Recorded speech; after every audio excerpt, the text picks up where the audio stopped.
Bonjour monsieur. Bonjour, Présentez-vous.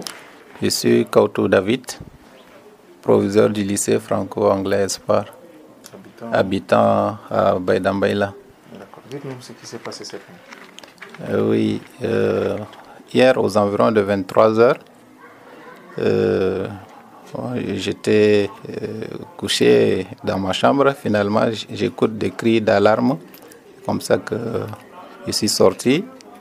Quand je suis sorti, on m'a fait comprendre que les malfrats sont venus, ils ont assassiné mon oncle qui s'appelle Koy Pierre.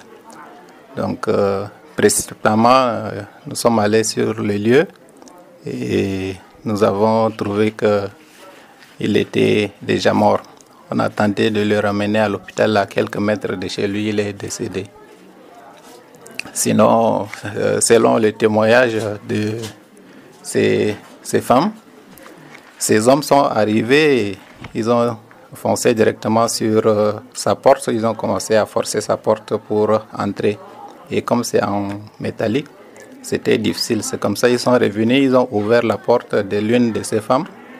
Et lui, intimidant, n'est-ce pas, si elle crie, on va l'assassiner. C'est comme ça qu'il y avait d'autres qui contrôlaient ces femmes et d'autres continuaient, n'est-ce pas, à forcer les portes et les fenêtres en tirant directement sur le bâtiment. C'est comme ça qu'ils ont réussi à enlever la fenêtre et on l'a tiré en dedans. Il a reçu 3 balles. Une balle au niveau de la cavité thoracique, une balle au niveau des cuisses et une autre balle au niveau de bras. C'est comme ça qu'il a succombé suite à ses blessures. Est-ce que les auteurs sont identifiés? Bon, comme c'est la nuit, c'est pas facile d'identifier ces auteurs. Et étant donné que ce sont des femmes qui étaient là, elles sont prises par la panique. C'est comme ça, c'était difficile même de déterminer leur nombre et non plus, n'est-ce pas, leur identité. C'était des hommes armés? Oui, c'était des hommes armés, puisque c'était des armes de guerre qu'ils utilisaient. On a requis au moins 19 douilles de balles. Et quelques instants plus tard, les autorités ont été informées et ils ont dépêché un détachement de la gendarmerie, la brigade de recherche, qui allait faire le constat. Et c'est comme ça qu'ils ont récupéré les douilles de balles là, et ils sont rentrés autour de 4 heures du matin. Oui. Après ces crimes, qu'est-ce que les auteurs ont emporté? Les auteurs n'ont rien emporté. C'est comme si leur objectif, c'est venir assassiner. L'hypothèse qu'on peut émettre, peut-être ça serait un règlement de compte, puisque en 2010, les malfrats sont venus enlever l'un de ses enfants et emporter une somme importante et demandant encore une rançon importante. Informé de la situation, la force de l'ordre est allée, accompagnée de la population qui est sortie massivement. Ils ont poursuivi les malfrats pendant 2 jours. C'est comme ça qu'on les a rattrapés dans la forêt de Sonaoura. Ils ont pu donc récupérer l'enfant. Et cette fois-ci, peut-être, ils sont venus, c'est pour le règlement de compte. Sinon, ils n'ont rien apporté comme des biens. Quelques billets d'argent qu'ils avaient même dans la chambre, ils ont pris, ils ont déchiré, et puis ils sont en allés. D'accord. Mais il n'y avait pas eu de mobilisation de la population parce que Mungai et Gorla, c'est un grand village, 2 grands villages, disons. Oui, justement, dès les premiers cris d'alarme, la population, les voisins immédiats sont sortis. Et comme c'est des tirs, c'est plus de 50 tirs qu'ils ont réalisés.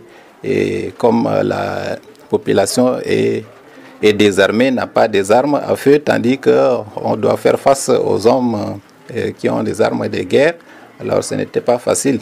C'est ainsi que, quelques instants, quand la grande partie de la population était alertée, les assaillants ont compris et puis ils ont pris fuite pour partir.